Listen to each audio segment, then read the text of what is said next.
Welcome again, everyone, to Asbury United Methodist Church's 2021 Oral History Showcase.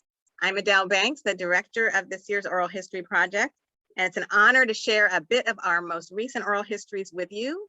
It's a chance for us to hear what people in the pews of our historic church have personally experienced, their own slices of African American, DC, and national history. I have conducted oral history interviews since 2014 for Asbury and have relished learning individual stories of the influence of family, church, and work in the lives of these members. Since 2017, I have worked with a team from Asbury to collect more stories, and one of my favorite examples is how an Asburian named Bill Johnson was a narrator featured in 2019, 2 years ago. He described the corner of the reflecting pool where he gathered with his friends for the March on Washington, and they heard speeches by the Reverend Martin Luther King Jr. as well as John Lewis long before he became a congressman. We look forward to sharing stories tonight, 5 additional narrators who bring Asbury's collection to a total of 31 interviews. Next, we will hear from Kelvin Childs, who co-leads the Movies at Asbury Ministry. Hello all, I'm Kelvin Childs, Asbury United Methodist Church's lead grant writer. My first try with writing grants was in 2017 when we learned of the Oral History Collaborative Project to catalog oral history collections from around the District of Columbia. I attended a DC OHC introductory session hosted by Jasper Collier that told about its goals and registered Asbury in the HumanitiesDC grant application portal. However, we were not awarded a grant on our first try. We were invited to resubmit the following year. When we did, we received guidance from Maggie Lemire, then DC OHC's Director of Community Engagement, who helped us draft a better and more persuasive application. She told us to share more of Asbury's story and how our narrators offer different facets of the tale. Our first DC OHC award in 2018 allowed us to add 5 interviews to Asbury's collection. We received the second award the next year and collected 5 more interviews. Last year, we were advised to apply for a public projects or events grant, which was about finding ways to get the interviews before a broader audience. So we established the Asbury United Methodist Church podcast project. Our showcase today provides samples of the 5 interviews we conducted this year.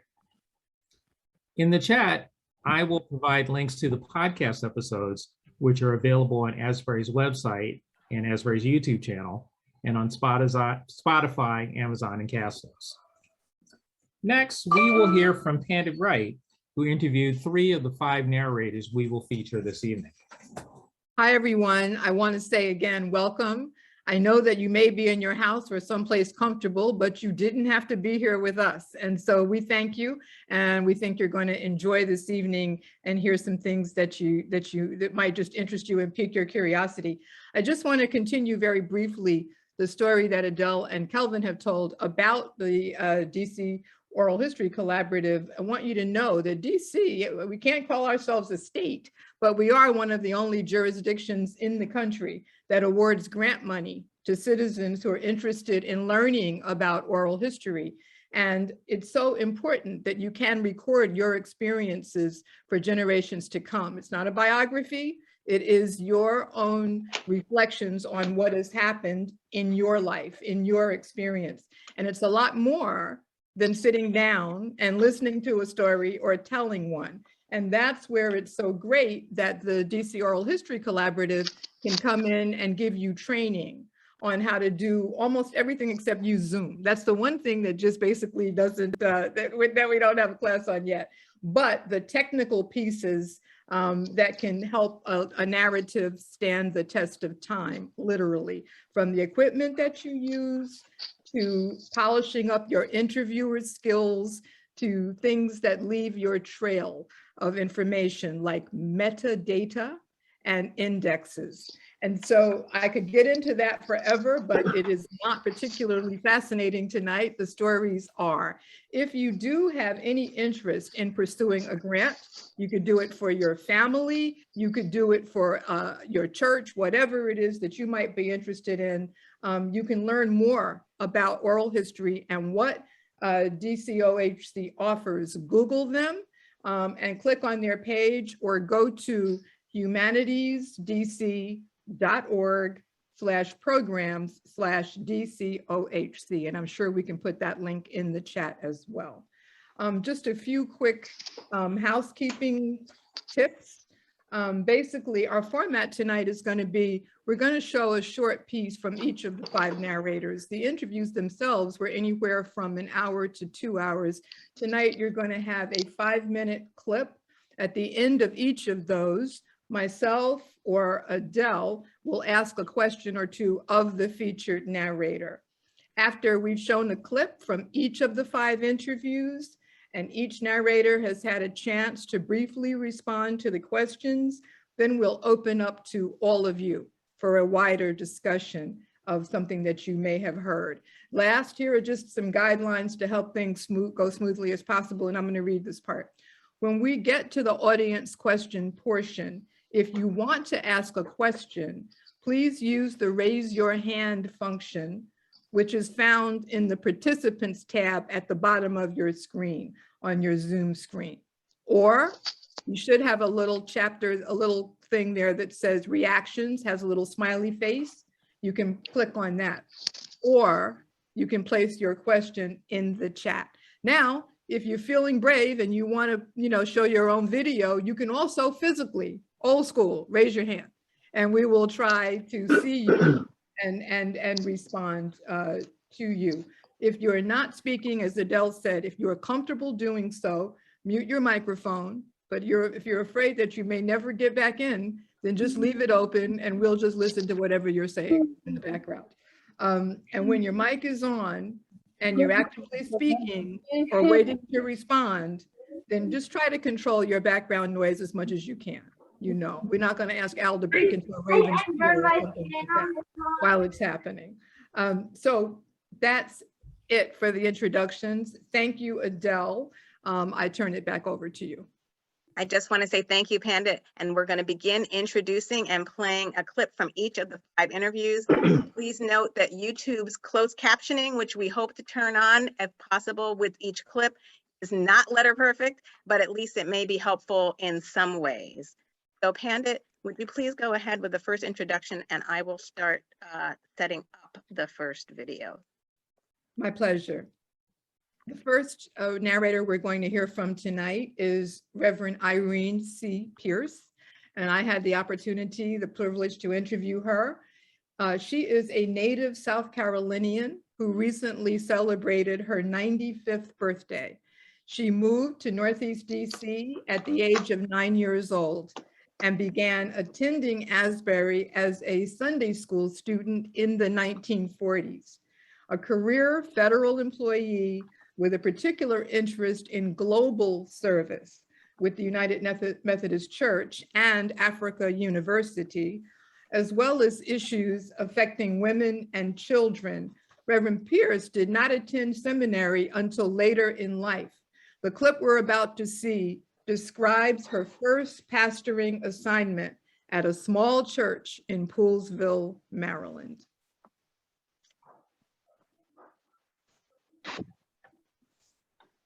Did you hear that?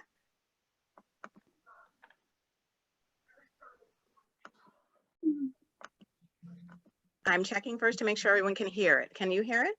No. No, okay. I know what I did wrong, so give me a second to fix that, please.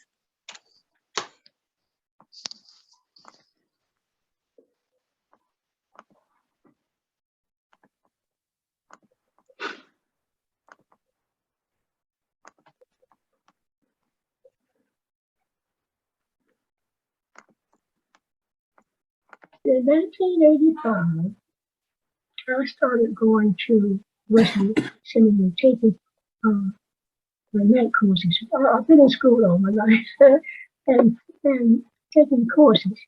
And then it was 1985, Mary Brown Oliver became a district superintendent. I went to Mary Brown Oliver and explained to her what my desire was. And I give her credit for giving me, because she said there was a small church that needed somebody, and she told the district superintendent from that area that I was interested. And that's how I got the opportunity to, I had already started going to school, and then I got the opportunity to be considered for this small church of some, let's see, I think we had 65 to 66 members. Where was it? Poolsville, Maryland. And in Montgomery County. It was a small church, the first black church, I'm told, in that particular county that became a family church. And they had a bigger church that was right on the corner, a bigger church, and then this little church for the black folk. And that was one of the great experiences of my life, to go there to a people who were love God and wanted to be good disciples and share out things out, but did not feel that they were a part of Methodism overall, because they were being discounted. And I'll tell you personally, I'm a local pastor. See, I was not totally ordained, because when I became eligible to be ordained, I was 72 years old, so they had to retire me. They probably didn't have to, but they did. But anyhow, these churches supported each other. They were, all of these small churches were family churches, and they supported each other. That's how they existed. But that church became, when I went there, they became knowledgeable. My ministry, my greatest tip for the ministry for them was to make them realize that they were a part of the United Methodist Church, and the neighbors out there treated me royally. All white folks, and they welcomed me to the little Poolsville area. And this lady, I don't know her name now, but anyway, they gave me a quote with my little church on there. And we had a cemetery for black folks. And the developer had bought all this land next to our church and started using to part of our land. And we had to take it before a lawyer and to the general church to get them to remove. They could not use our cemetery. The Historical Society of Poolsville, they declared the church, the cemetery, the historical church. Can you see it? Yes, I can. Yes, I can. Hold it up. So it's a history of Elijah United Methodist Church and Cemetery. And what year was this book? 1995. What year was it published? 1995. So you were the senior pastor there? I was the pastor. The pastor. All right. In 1985,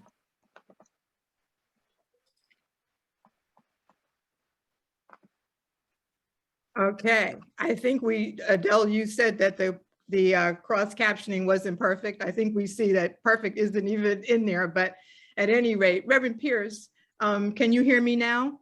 yes. All right. So in your oral history, you shared a lot about your admiration for many of the people that you met during your travels in service to the United Methodist Church. Can you tell us about the time you met Mother Teresa in Calcutta? What was the most memorable thing about her? Well, actually seeing her was very memorable for me. But the most interesting thing was we went to the orphanage where she had the babies that were being left there and taken in to be babied. And she actually walked us through a portion of the orphanage and seeing her diapering the babies and working with the other people to take care of the babies was very interesting. And also, another thing was she took us to the outside around a big black pot that was filled with food. And the purpose of that pot was that anyone passing there that was hungry or anyway could get something to eat. And at this point, I was traveling with, his name is not coming to me, I'm sorry. That's but okay. Two other people, and they were asking Mother Teresa, well, what do you do when you run out of food? Well, her response was, I rely on God, and God will take care of things will happen. So that was very interesting that we had to chat with her and what she was doing. And for me, later on, to have had the pleasure of seeing her and seeing her caring for individuals personally, not having them taken care of. That was unique in my opinion.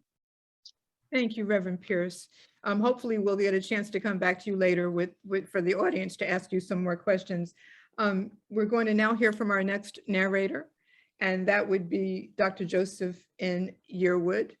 Dr. Yearwood is a native Washingtonian whose parents sent him to Brooklyn, New York, till the age of 7, hoping to avoid the segregation that was then present in the nation's capital. So he went to school there until he was 7 years old. He has pursued a life of service in the organizations he has chosen, including his fraternity, Kappa Alpha Psi, the Prince Hall Masonry, in which he followed in the footsteps of his father, who served as worshipful Grand Master, his profession, physical therapy, and his church. Dr. Yearwood has been the president of Asbury's chapter of the United Methodist Men for the past 8 years. He speaks now about the work of this group, United Methodist Men, and its history in our clip. Just men, we had we had probably at least a half a dozen different groups. And I believe the origin of the groups was based on neighborhoods where the members lived. There came a time, and so I was in group 9, and at one time I was the chairman of group 9. But there came a time when, because of attrition, the groups got smaller and smaller, and it was more difficult for them to sustain themselves. And then also each month we would have the whole body, the parent organization, or members from all the organizations meet. And at one of those meetings, we decided we would merge into one. And that's how we are today, one body. And we tried to maintain some of the activities that, so what you might call the signature activities of each group. For an example, one used to have a sweetheart ball, one used to have a prayer breakfast, one used to have a scholarship program. We've tried to maintain some of those activities. And were you meeting in homes or were you meeting at the church? No, we would meet at church. At one time, at one time we did meet at the members' homes, and that's, I always like to talk about how I became involved, and that is, I believe Mr. Richard Negro was the president at this particular time, and the meeting was at another past president's home, Albert Dixon. And so I was invited, and I attended, and I always say that it wasn't necessarily the what transpired at the particular meeting in terms of the business and so forth and so on. It was the smorgasbord that Miss Gloria Dixon laid out for us that got me, that made me decide to join. So I've been active ever since then. And Brother Dixon, who has now passed away, has always been a great supporter of mine, as was Brother Negro and all the gentlemen that past and present have always been very, very supportive. But the purpose of the United Methodist Men is to have men committed to having Christ as the center of their life, what we call the centrality of Christ in your life. And our purpose is to really, well, one of our purposes is to mentor the young men. Some of the men's groups have Boy Scouts groups that they sponsor. And at one time, Asbury did have a very vibrant Boy Scout group. I've been president since 2013. The most recent Men's Day at Asbury was a wonderful service. Your theme, Proponents of Social Justice. Where did that come from? Well,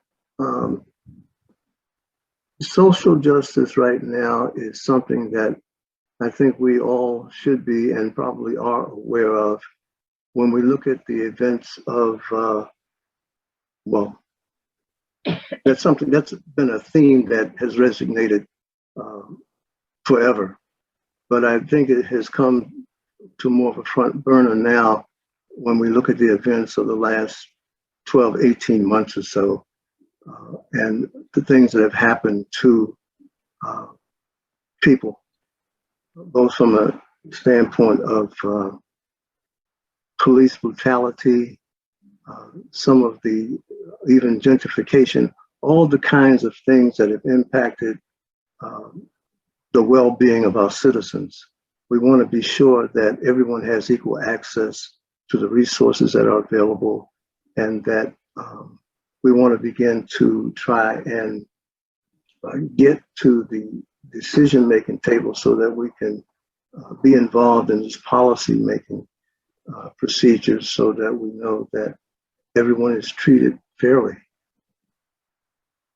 And to that end, you had a powerful speaker. You had Reverend Thomas Bowen of the Mayor's Office of Religious and Community Affairs. He said, you choose to use all your powers for good. It's up to you to choose the type of man you want to be. Do you recall making that choice? Well, I think on a day-to-day basis, yes. I know for me, I'm about helping others. You know, I think I know that part of my morning prayer is to improve myself and try to help someone else improve his or herself. And so that's a daily drive for me to be better the next day than I was the day before, and to try to help somebody. I joined the United Methodist Men. We had. Thank you very much, Adele. Dr. Yearwood, can I see? There you go. All right. During our interview, we covered a lot of ground, and you told me a bit about social life on the U Street of your youth. I think many of us, if you are here in the DC area, you know what 14th and U is right now with all the restaurants and the nightlife, et cetera. But can you talk about the social life your parents may have experienced and your own U Street experiences as a young adult man? Okay. At one time, the U Street corridor was known as the Black Broadway.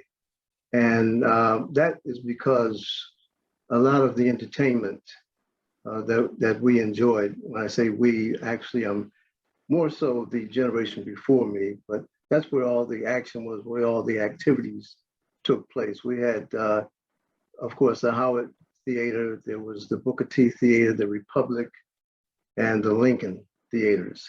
There were also pool halls. There were dance halls in the area. There were what we call after hour joints. And that's where all the activities took place, the nightclubs and so forth and so on. Also, that area, which is known as the Shaw area, and the Detroit Park area, which is closer to Howard University, well, at least down on the Florida Avenue area, that was known as Strivers Row. And throughout that area, you had what you might call some of your more prominent citizens, some of your physicians and teachers and attorneys and the like. But that was the hub, I would say, of a lot of the nightlife and a lot of the activities that took place in DC. Do you miss it? Do you miss it? Oh, it's a lot different now. It's a lot different now. Well, we know that what has happened through gentrification, we know that it's completely different than it used to be.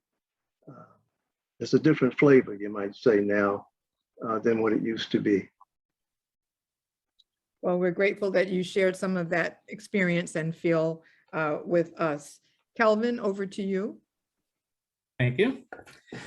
Now we will hear from our next narrator, Maretha Johnson. Yes, you. Maretha Johnson is a native Washingtonian who has served her church and community in ways that foster caring and fellowship. She has helped lead Asbury's Brighter Day Crocheting for Christ ministry and has been a member in the church's choirs, singing solos, and serving as president, chaplain, and even parliamentarian. She also was a PTA president in individual Washington schools, as well as DC PTA president. In this clip, she talks about her work at MedStar Information Services. Later on, when you mentioned your kids being in school and all, and you ended up at was it then called Washington Hospital Center? And at some point, the name MedStar came in? Yes, later on it did, yeah. Okay. I went in, yeah. I started out as a person who what office was needed for someone to come in to type or whatever like that. That's what I did. And then I was asked by the director, would I like to go to Maryland with them, and which I did. And I stayed there for over 20 years. And I was I had a couple of different jobs. My last job was that I sat at the front desk and greeted people. And when they came in, I would find out why they were there. One of the interesting things I did, and is when I didn't get fired, was that one of the higher ups came in one day without her ID on. And I told her she couldn't go any further. She had to go back and get it. And she was not happy. And she never forgot that. But in the area where I was, you could not go anywhere unless you had something that says that you are supposed to be there. The other thing, and I don't know whether you were told this, but everyone loved to eat. And every day or every Tuesday, I would come in with food and sit it in the break room. And no matter what it was, and whoever it was, they would eat all the food.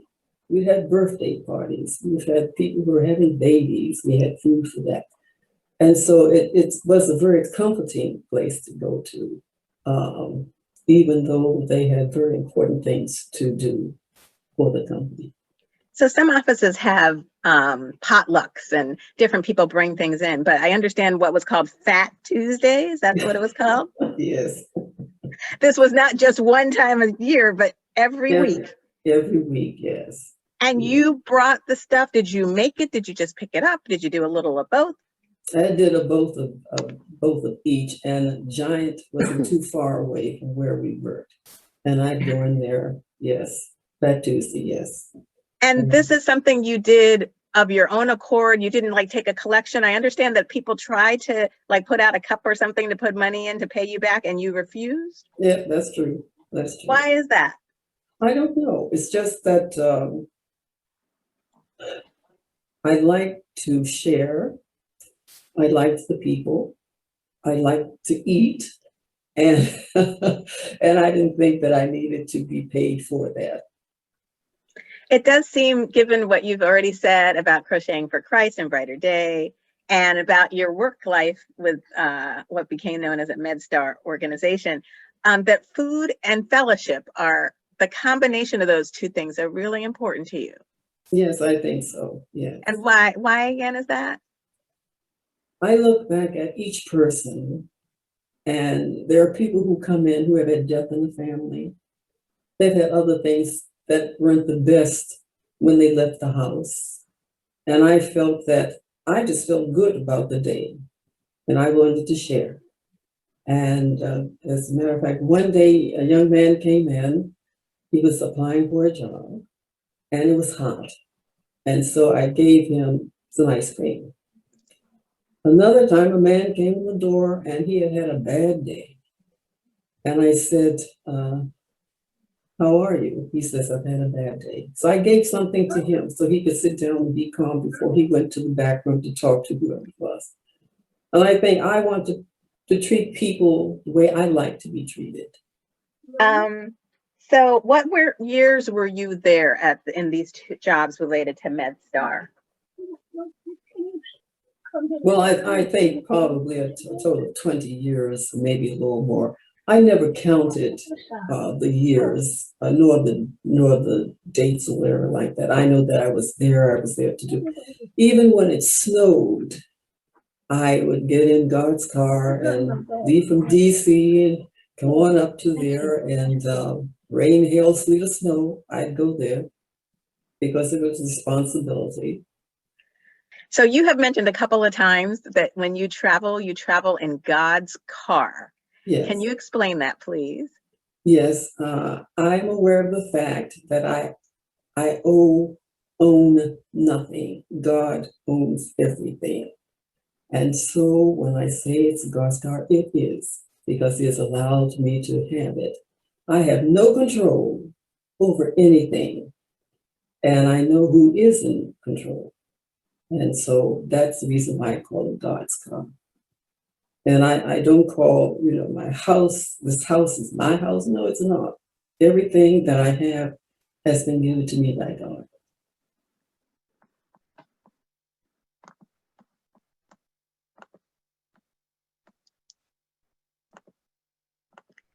Thank you, Ms. Maritha. I now have a question for you. If you can hear me all right. I can hear you. Great.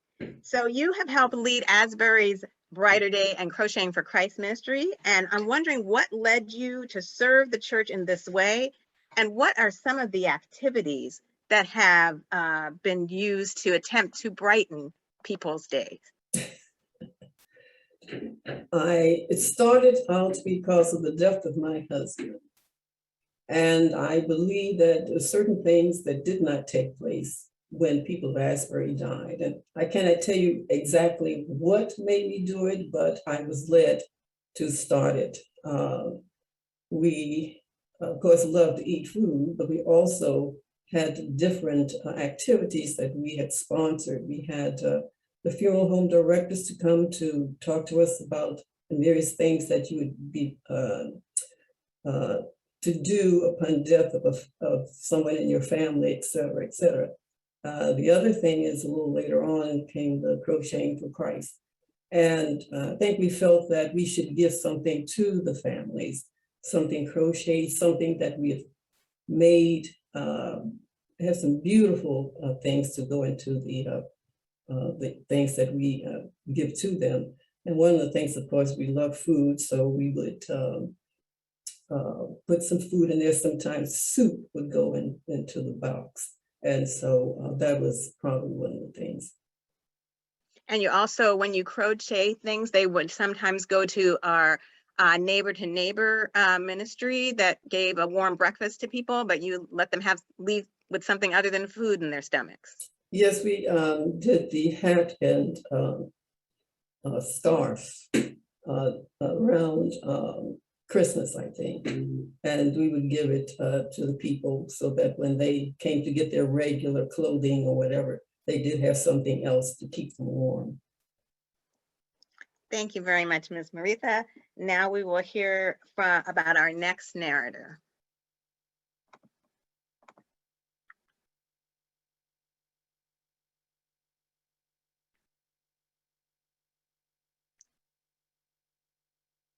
Yeah, Pandit, you're muted. I There she is. She's understand. good now. There were too many people clicking on my mute buttons. Okay, so Dr. Marion E. Hines is a native Washingtonian who traces her independence and strength to her father's fearless attitude and the upstanding example of both her parents.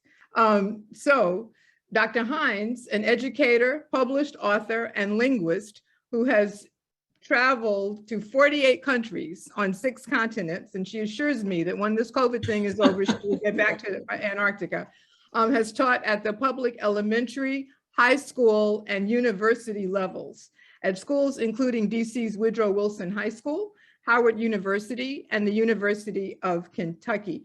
Editor of the recent publication, From the Beginning, Music and Musicians, Ministry of the Wesleyan Choir, Asbury United Methodist Church.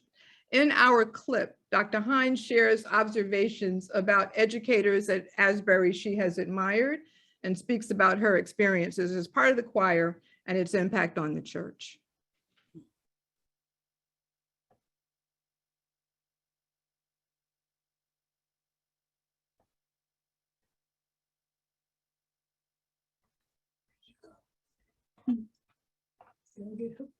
Now's the time to sing, Dr. Hines. Let's go.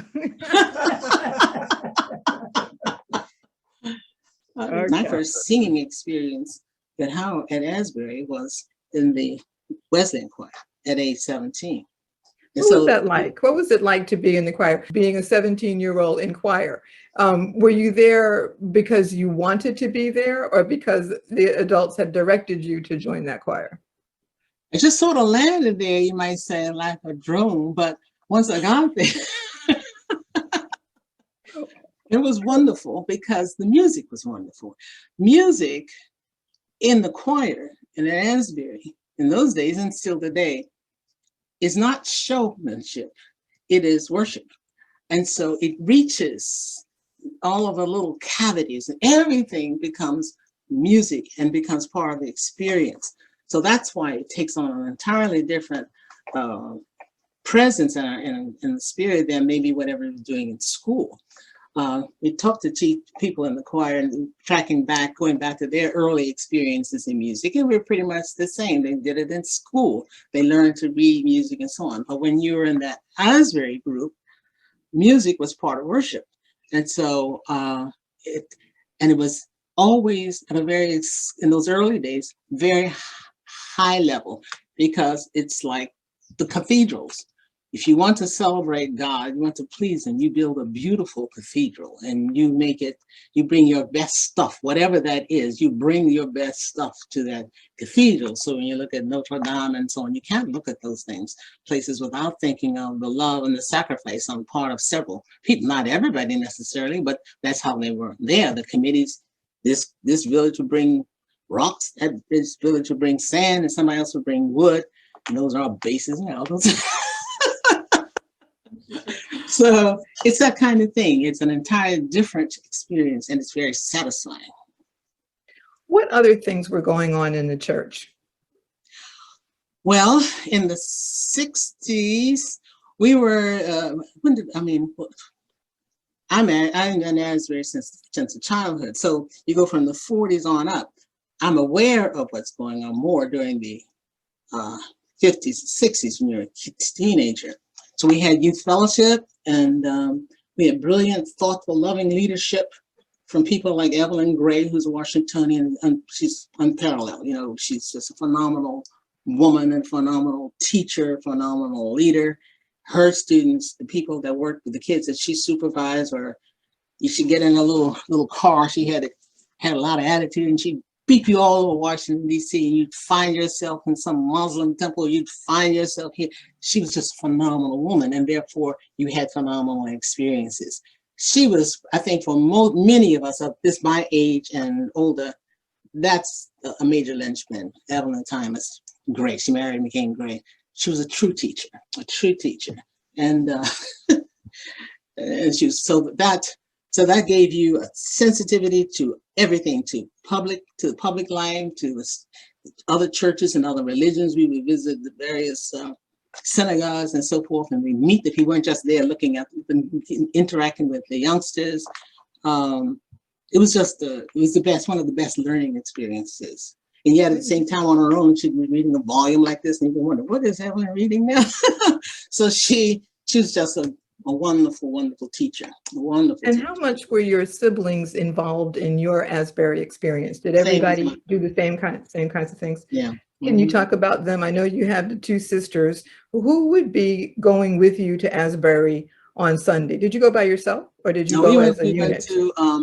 In those days, we went together because you walked or you took the bus down, because everything was close. I think the person who made the most important contribution was Marjorie. She's our senior, the oldest today. She sang like a bird, but her voice is not just a pretty voice, but her voice inspired people and calmed them, it soothed them. And it was spiritual. All of the music program there, that was the impact. That was the impact. It was not entertainment. It was not Broadway. It was not some big show. It was always about making that connection, sending the music, on up. She was the best. Somebody told you. Okay. Thank you, Dr. Hines. It's so sweet, Marion. I would like to just ask you, during our interview, you talked about your current family project where you are tracing your family's history and you're recording it. And then your feelings about how critical it is to record these kinds of stories and record history. And you mentioned to me up to and including the Library of Congress, if it's possible. Can you talk a little bit about the criticality of recording, of sharing, of telling history? I think that kind of effort is critical for the family. And if ever it were important, it is today. We have so many youngsters growing up and they have no idea who they are. They don't know anything about the parents' background. They don't even know who they are. They don't know what they love. They don't know what they don't love. And it comes in part from there not being a conscious effort to describe and to take apart a family life and what is it that makes this thing work and why is it that we don't work and how do we make it work? Love is in that. And so the big missing element is love. When people don't know each other, they don't even know necessarily that they love each other. I had a colleague at music and she complained one day that parents don't sing to their children anymore. They just don't sing. And so she was a teacher and she would say, well, didn't you learn this in church? And they would say, I didn't go to no church. So this kind of research is critical for the health of the individual and for the family and for the country. Yes, thank you so much. Adele? Calvin, you can go ahead and introduce the next narrator, please. Everyone, I would like to introduce Wilhelmina Goff, who is a native of Columbia, South Carolina, and has been an educator in a variety of locations and at a variety of levels, from colleges in Ohio early in her career to Maryland high schools in Prince George's County in recent years. In between, she worked in Washington for civil rights activist Dorothy Height at the National Council of Negro Women. She was an executive at her own sorority, Delta Sigma Theta Incorporated, and she's been a volunteer with the United Methodist Women. All along, there has been a connection in her work and volunteer life to supporting women and children. In this clip, you will hear about her days at Morgan State College. At Morgan, you when she took part in sit-ins with other students. were involved in the student sit-in movement. What specific conditions were you trying to improve and how did those efforts go? Well, they went very well, let me tell you. There was a shopping center across the street from Morgan, They had what they call a 5 and dime, the drugstore, and they had lunch counters in there. There was the May Company at that point there, and there was the Northwood Theater, and there was some other stores, but those 4 things I specifically remember. And we couldn't go and sit down at the counter and buy a hamburger or eat. You couldn't go in the May Company and try on clothes. If you went in there to shop and you picked out something, you couldn't try it on. You would have to either take it and hope it would fit and forget it, you know. And the theater, you couldn't go to the theater. We had to go all the way down to Pennsylvania Avenue in Baltimore to go to the theater, which at that time was a high crime area. And we did not want to go. So we decided that we were going to picket and break this, because we felt that we shouldn't have to go all the way downtown, catch a bus, go all the way downtown to go to the movie, that we couldn't go to a lunch counter across the street from the campus and get a hamburger or a hot dog. So we started picketing the stores and sitting in and the theater there. And we did it, we would do it on Saturdays mainly. Every Saturday morning we would go out and we started at the Northwood, which was the shopping center at that point. Then we spread it out and went down to the downtown stores. Stewart's department store was one down there at that time. And we would sit in, a whole group of us would go in, just have a seat at the counter, and they would tell us they work on the service, and we would carry a book and read, and we would just sit and sit and sit. And a couple of times they came and from Stewart's, I was at Stewart's, they came and ushered us out towards the jail. And Mrs. Mitchell was an attorney there. And so, of course, we didn't get booked. And then we just kept doing it and doing it and doing it. But let me tell you something funny. One Saturday in April of 1960, we went into Stewart's and sat there. And the manager came and said, I think we better serve these kids because we're losing business. And so then they decided to serve us. Well, you know what was so funny? I had $1, and I think it was a couple other kids had some change or $1 in their pockets, but nobody had any money to order anything to eat. So one of the guys said, ran out into the crowd, because there was a crowd out there by then, and collected money. And they came back in and they said, order a slice of apple pie and a glass of water. So that's what we did. I think a slice of pie in 1960 was $1.25. So we ordered a slice of apple pie and a glass of water. And that's what broke that pattern in Baltimore.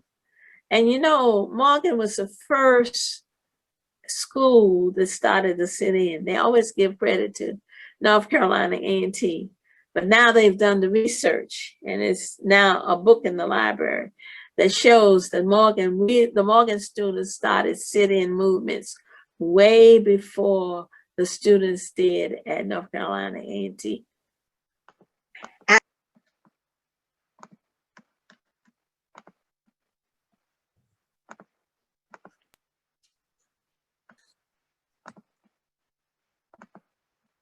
So thank you. I wanted to ask Wilhelmina Goff a question. If you can hear me all right, Wilhelmina, can you? I'm muted. Yes, I can hear you. Great, thank you. Okay. So you worked with Dorothy Height at the National Council of Negro Women, Can you describe what it was like to work with a woman known for her support of civil and women's rights? And is there a particular project you most relished that you were able to accomplish with her? Oh, yes. It was a wonderful experience. Sarah Height was also one of my sorors and had asked me at that point, I was the dean at Dyke College in Cleveland, Ohio, if I would come and work with her. And the exciting thing at that point, that was when she started the Black Family Reunion. And that was just an amazing experience with over 200,000 people on the mall in Washington coming out. And it was financed totally by Procter & Gamble at that time. And I was over the educational component.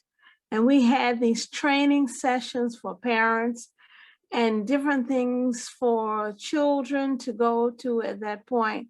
There were learning experience. It was really a wonderful learning experience for the Black family as a whole, about health, about finance, about mortgages, about scholarships, which some of them did not know anything about at that time, about just being learning how to access information as far as being an American. Sarah Height was she was a fantastic creator. She was a lady even until her death, full of new ideas and things that that she wanted to do and needed to do. And her last big effort was her book. And it was her birthday, and we were having a big party for her at that point. And she really needed to be in the hospital, but refused to go until Federal Express bought her the copy of her book. And when she got it, she says, okay, I'm ready to go to the hospital. And she went to the hospital and she never came back out. But she was, you know, sometimes she would pass out on us because she was so exhausted, because she didn't really sleep at night. And she was always thinking about what she could do and how we need to do things. You know, the seatbelt project was one of the things that was done under her, and encouraging Black families to use the children's seats in the cars and their seatbelts. And that office was in her office in New York, which was 777 United Nations Boulevard, by the way, which is the United Methodist Women's Building. And we had the 9th floor. She was a United Methodist woman also, and she is as well as Mary McLeod Bethune. Okay. Thank you very much. We are now going to turn to our audience members to ask their questions. Please let us know if you have a question for anyone who spoke today. I have a question for Wilhelmina Goff, if I may. Yes. Go right ahead.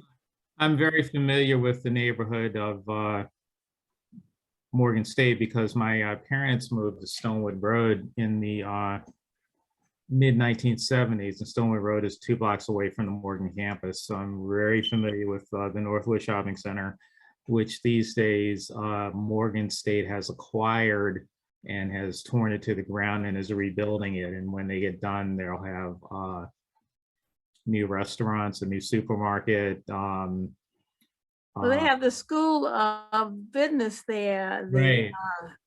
That is the computer school. Mhm. All right, Joe, you can help me out on this because you're a graduate of Morgan. And they have this the School of Communications. And one of the outstanding things about the School of Communication at Morgan, Dr. Wilson, who is the president, has said that if you're going to major in communications, you need to speak at least 4 languages. Ooh. And that's what a major at Morgan State has to do if they want to get a degree in communication. Because they say you just can't be talking about being a radio announcer on television. You have to be able to go out into the world and relate to people. And the only way that you can do that is that you can speak many languages. Am I right, Joe? That's right. That's right. Right. And that building is on this, I believe that's on the site of where the Mace department store that you spoke of Used to be the old Heck Company. Used to be old Heck Company, and then Right, and we used to couldn't go in there. And I had a friend named Maxine Brown, and she was very fair. And she would do this for the heck of it. She would go in and get her hair done, do whatever she wanted in the store.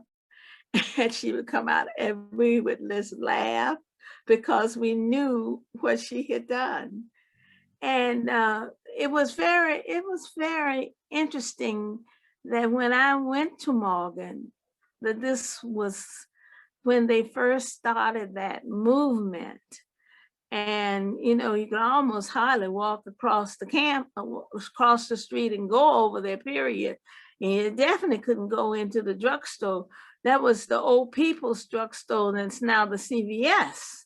Right. So that was a very interesting experience. Yeah, I wanted to ask you particularly about how you have a Black college, or, you know, back then they didn't call them HBCUs, but the surrounding neighborhood at that time was largely a white neighborhood. When my family moved there, that was kind of like at the tail end of the white flight. But right. All those, you know, surrounding streets to the west of the campus and to the north of the campus were white communities. So how was that being a student in that environment? Well, you know, what happened was during that particular time, yes, we were a HBC college. And you have to realize that Morgan was originally a Methodist college.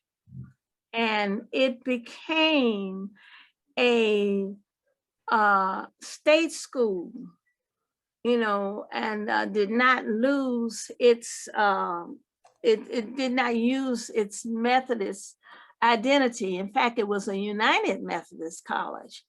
And we had white students at Morgan when I was at Morgan, even students from Greece and other parts of the world that were at Morgan who were white students. And I remember one particular student, her name was Nikki. And Lord have mercy, the girls in the dormitory said, oh, here comes Nikki. So we all decided that we were gonna give her for Christmas all of this soap and perfume and different things because we didn't think that she had it. Nikki packed up all of that stuff and mailed it to her family in Greece. So our efforts were just kind of in vain because she didn't get our message. But we always had white students. We always had white professors as well, even though Morgan at the time that I attended Morgan had more PhD professors than any other university at that time that were Black. I'd like to ask Reverend Pierce another question. Reverend Pierce, are you still, I see you. Can you unmute yourself? I don't know if she knows how. Okay, she may not be able to, to do that. I have a question. Go Please. right ahead, James. Yeah, Ms. Goff, a lot of people don't know this in the modern era, if you want to call it that Baltimore was segregated at that time. They figured it because it was a quote northern city, they didn't have to deal with segregation. But I want to ask about Dr. Carl Murphy. Did you encounter Dr. Carl Murphy when you were a student at Morgan? And did he support student demonstrations? Yes, I knew Dr. Carl Murphy very well, because you remember now, he was the owner of the Afro-American, and as well as his wife, who was Vasti Turley Murphy, who is the founder of Delta Sigma Theta. And they did not fight, they did not, not support us. As I told you, Mrs. Mitchell, who got us out of jail, her husband was a state representative at that time. And as well as she did a lot of things in the community. So they were not against it. Now, one of the things that happened as far as Morgan was concerned, when they took Morgan over as a state university, the students there did not have a gymnasium, and they were taking gym in a barn. So one of the first sit-ins that Morgan students participated in the 50s in was that they went to Annapolis and protested because they were a state university and were not getting the same equal amount of revenue that the other state universities were getting, and that they felt that they should get what they were supposed to get and have a gymnasium as all of the other state schools. So they were very supportive. President Jenkins was there at the time. And I remember that I went to Morgan on a music scholarship, and I played my clarinet. And so I always had to play at graduation. And in June of 1959, President Jenkins said at that time, Morgan students are going to universities to work on their masters and doing other things, except for one school, and that's the University of Maryland College Park. They're not accepted there. And you are putting out money to train students to go into higher education and to go on in life, but yet you will not accept them at your university. The very next year, our Black students were began to be accepted at the University of Maryland College Park. That was about 1960. I see Dr. Reverend Pierce has unmuted herself, so I'm going to just ask a quick question, which is, Reverend Pierce, you have said that Africa University is one of the finest achievements of the United Methodist Church, and you were there. In fact, you still serve on the university's Advisory Development Committee. Can you just share with this audience, tell us about Africa University and why you are so enamored of it, why you think it's so important? Well, first of all, I think it's most important because the Methodist has been in the country excuse me, in the island for many, many years. And the Methodist Church, which has become the United Methodist Church, has been educating Africans one at a time by the money, the contributions that we give. And we're only able to bring one over at a time, which our local churches pay money in to help to educate them. So there's a bishop by the name of Bishop Kula, who was from Liberia. He came over, he was one of the first ones that I'm aware of that came over to be educated by the Baltimore-Washington Conference. There were others, but this was the Baltimore-Washington Conference. This Bishop Kula lived in the Baltimore-Washington office in Baltimore while he attended school. And after he became a bishop, he went back, of course, and started to educating folks about the lack of education in Africa. Now, until the emergence of the churches in 1968, we did not have the privilege of the interaction of the other countries of African countries on the General Board of Global Ministries. And when we had the reorganization of the churches and became the United Methodist Churches, many more Africans were given the opportunity to be educated and focused on getting a higher education institution on Africa. There were two bishops who worked on were members of the General Board of Global Ministries.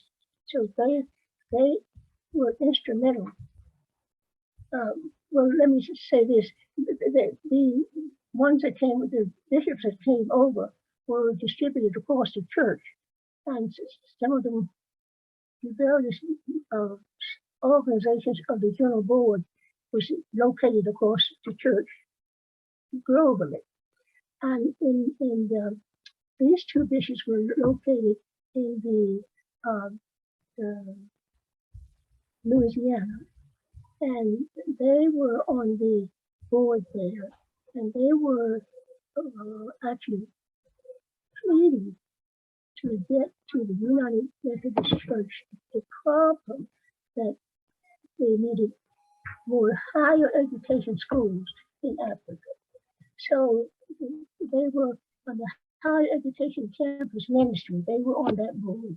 And so they did the politicking and to the various across the church to get this done. Now, on the General Board of Global Ministries, we had some the African initiative whereby our churches were trained into this initiative for educating Africans, but there were not enough money to bring over more than one or two at a time.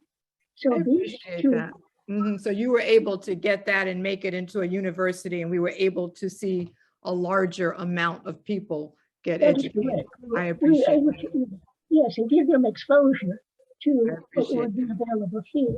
So it was proven to our church that if we could get an institution of higher education forward, that would enhance the number of members that would become. Now, to All right. that, We need to move on from that, but I appreciate that, and I appreciate your work that you have done with that over the years. Before we close up, we have a question that's in the chat. It says, how do you feel as a narrator to have your story recorded? Claude Elliott, can you identify yourself? Is that your question? Yes, that's my question. Can you well, say I'm it? sorry. Can you say it in your own words? Yeah, I was curious in terms of the narrators participating in the project. How do they feel about the whole experience, and why do they think it's important? Well, Africa University, in my opinion, is very important for the United Methodist Church because it's helping to educate the people of Africa. Wait, Dr. Pierce, wait, Reverend Pierce, we want to ask you now, how did you feel about the experience of being interviewed? Do you think that that was an important experience? How do you feel participating in this project and telling some of your stories? Well, very frankly, well, I'm very pleased to be a part of the project. However, I was hesitant because I have some health issues, and I was afraid that I wouldn't come across as clearly as I would like to. And I want to say that I was privileged to be chosen to be a part of the Baltimore Washington Conference from Asbury during the period of Reverend Hutchins. And it was through that connection and others, Reverend Williams and I were nominated to be directors of the General Board of Global Ministries. And this was after the reorganization of the church, whereby the general church had more opportunities for these positions and what have you than we did before. And Reverend Frank Williams and I were nominated at the same time. And when we went to the board, Reverend Frank Williams went to the rural division, which was the rural sector, and I was assigned to the United Methodist Committee on the League, which is the mission organization of the United Methodist Church. Through those vehicles, we had the opportunity of learning and experiencing what our church, when I say our church, I mean Methodist membership, was given for the education of other people, other African countries that could become a part of that. Thank you, Reverend. Thank you, Reverend Pierce. I need to move on, and we thank you. Could we hear from another narrator about what you felt as part of this project, Reverend Dr. Yearwood?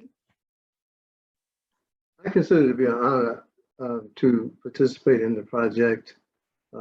I hope that my what I had provided and what I had to say, I hope that it was meaningful and informative to those that will hear it. And I consider it a real honor.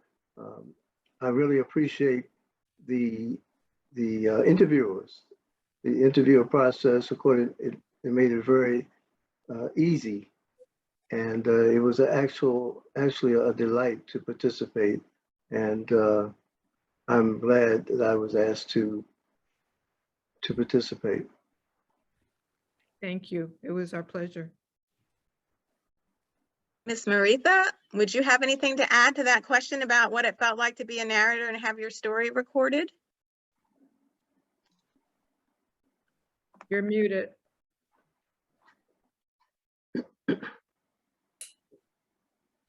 It was a big surprise because I didn't think that I had anything to share with anyone.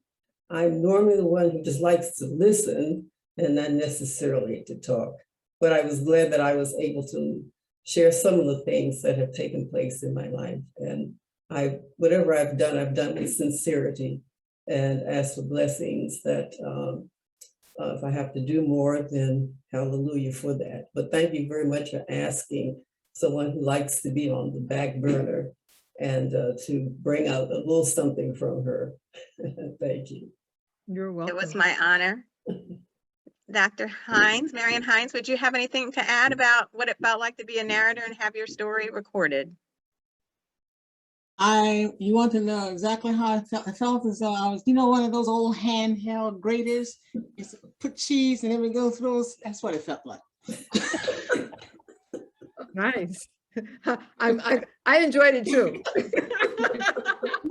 May I just add one sentence, please? This is Irene.